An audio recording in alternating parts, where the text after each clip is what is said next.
plan to become a streamer was to become a professional or amateur Call of Duty player and then go into streaming from that. But luckily, people started calling me fat, so we're good. We bypassed all that. This guy right here just gave away his biggest secret. With close to 8 million followers on Twitch, CaseOh didn't just get lucky. His success didn't come from the size of his body, but from the size of... When does CaseOh even stream? I swear to gosh, every time I look on Twitch, I never see him live. He must be like late night, early morning. Because I don't even know.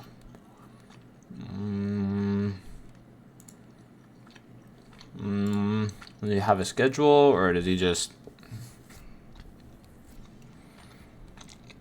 7 p.m. to 12... Okay. That's so interesting. Why don't... I guess I'm not really on during that time. If anything, I'm watching YouTube. Wow. That's actually really crazy. Anyways. Should have muted that a long time ago. Of his brain. He found a way to bypass the streaming grind using a genius strategy that almost no one talks about. You can see it from his very first stream on Twitch. CaseOh wasn't sitting at just one viewer. He was averaging 73. That is not a normal starting point at all. But the crazy part isn't the number of viewers, it's how he got them. Just 2 days prior to his first stream, a sports game called NBA 2K23 had just come out. Every time there's a new 2K release, there will be thousands of players looking for fresh content. CaseOh knew the game would be trending, but instead of streaming it, he chose to record himself playing during the night of launch. He was onto something. I uploaded 3 TikToks that night. Woke up the next day with like 15,000 followers. I was like, wow. Wait a minute, you know what I mean? With this method, CaseOh blew up in just one night. What's even more interesting is that the clips he uploaded all follow the same POV format, just him playing and reacting in the relatable way. He's hilarious. Every time I watch him, it is funny as shit. I love watching this guy, and I don't know why I don't watch him. I don't know how I didn't know what time he streams at, but this guy's hilarious. Bro, I cannot concentrate with all this noise in my ear, man. I'm losing it.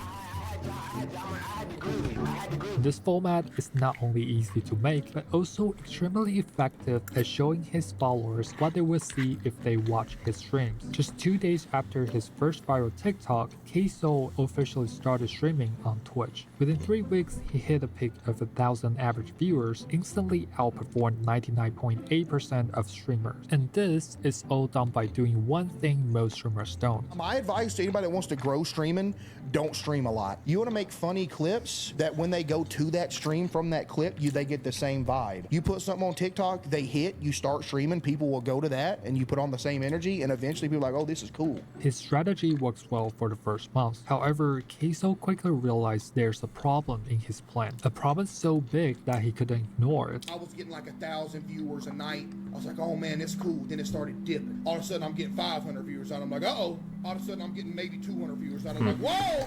I'm like, oh man, I'm quitting. His audience was tired of 2K content. If he didn't figure out a solution fast, this could have been the end of his streaming career. So this time he did something most streamers are afraid to do. On February 10th, 2023, a game called Hogwarts Legacy was released. It's a single-player action RPG, which is in a completely different category from NBA 2K. CaseOh took the risk, ditched 2K, and started playing Hogwarts right away. In almost every case, switching a niche guarantees a loss of existing viewership, but surprisingly that wasn't the case for him. He stuck to the same strategy and kept playing Hogwarts to pump out a huge amount of TikToks, and one of them hit.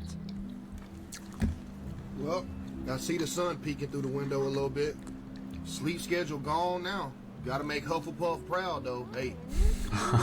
This TikTok changed his life forever. CaseOh blew up once again on a scale far bigger than before. Switching games didn't affect him because the product people liked wasn't NBA 2K, it was his reactions. The audience simply loved seeing him play and react to the game, no matter what it was. And this time, CaseOh knew he had made it. He had successfully become a variety streamer. Within 3 years, CaseOh has played over 700 different games on stream, and his viewership only goes up. But he didn't build this system just because he's smart. smart, he built it because he couldn't afford to lose anymore. Prior to his streaming career, CaseOh was actually on the brink of collapse. Every day he worked 8 hours in maintenance and cut grass for another 4 hours, yet somehow he was still broke. His card even got declined once at a dollar store, leaving him feeling nothing but embarrassed.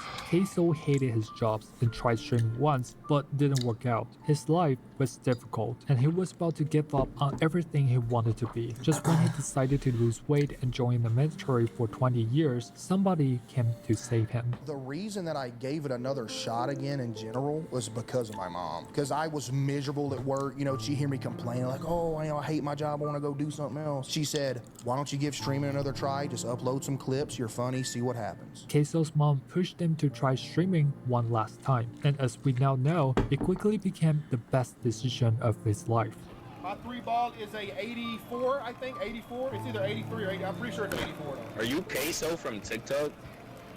This was the first time CaseOh was recognized. He was lost for words because it was something that he had never experienced before. Even with a crappy internet and a poor quality face cam, he was still grateful for the support of his parents hilarious. and followers. CaseOh found the key to becoming a successful streamer. It's authenticity that has carried him thus far, not any kind of fancy streaming setup. But what we need to understand is that the best part of CaseOh's strategy isn't just about being real. There's an important pattern behind his streams that turned him into one of the biggest streamers in the world. If you have been watching CaseOh since day one, you will probably know he didn't have a fixed schedule back then. Sometimes he streamed for 3 hours and sometimes it went out to 10. But after a year, he finally figure out the optimal stream duration. It's not 8 hours or 12 hours, it's only 4 hours, which goes against every piece of streaming advice I have ever seen. The first 30 minutes of his stream, according to his YouTube, is called the Yap Session. During this time, he does only one thing, interacting with chat.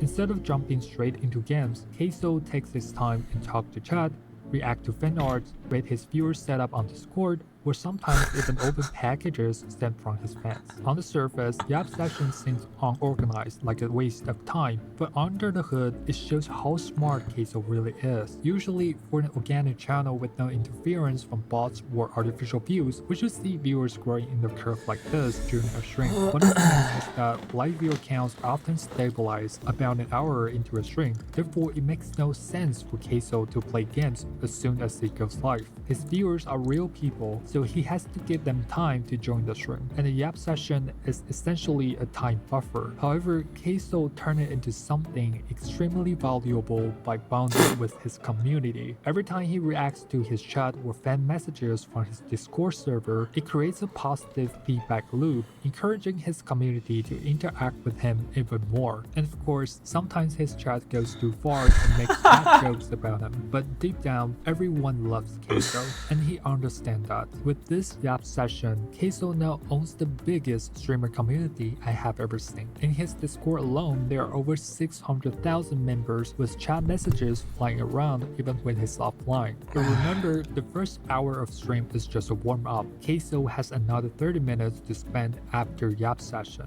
From 30 minute to 1 hour mark, instead of continuing the Yap Session, CaseOh selects a run-based or score-based game to play. From the combat simulator Half Sword to quiz game Are You Smarter Than a 5th Grader? He plays games that are less serious to pass time while waiting for more viewers to join. And all See, and I feel like having that variety, or having the, playing a variety of games is so important. I mean, to some streamers, obviously. For him, it worked.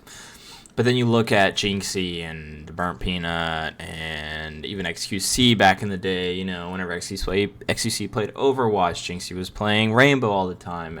Burnt Peanut plays Arc Raiders.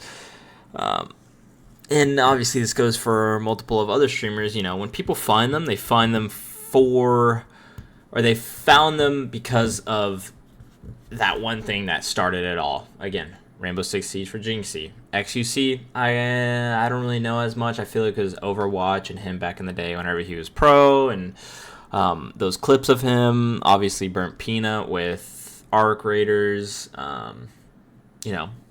And so, everyone kind of finds that little niche or that game or whatever they're doing that helps blow them up, and I feel like that is super important. And then obviously from there they can just grow out, because then their audience enjoys that. Now maybe some people don't, but that's also I don't know where I was going with that, but yeah. This warm-up content is edited and posted on his second YouTube channel, gaining over 2 million subs and 450 million views in just 2 years. This time, he isn't clip farming on TikTok, but on YouTube, which is arguably 10 times harder to grow. But we haven't seen his main channel yet. This is where the best part of his stream comes in, the peak hours. Since CaseOh has already allocated 1 hour, the next section of his stream happens right when his live viewers peak at around 50,000 people. Everyone is ready. It's the perfect time to begin the main part of his stream. For about 2 to 3 hours, he puts all of his time and energy into a single game. During this phase, CaseOh usually picks games that have great storylines and continuity to better engage his audience. The most common games he played are indie horror games. He calls it the spooky time. Bro, what? Bro, what? Never do that again to me. From time to time, he might fucking play shit. Come adventure in. or rage-bait games like this. I am. I'm going to dinner with my friend Summer, and then we're going to see a speaker downtown. Okay, sounds good. All right, bye, love you.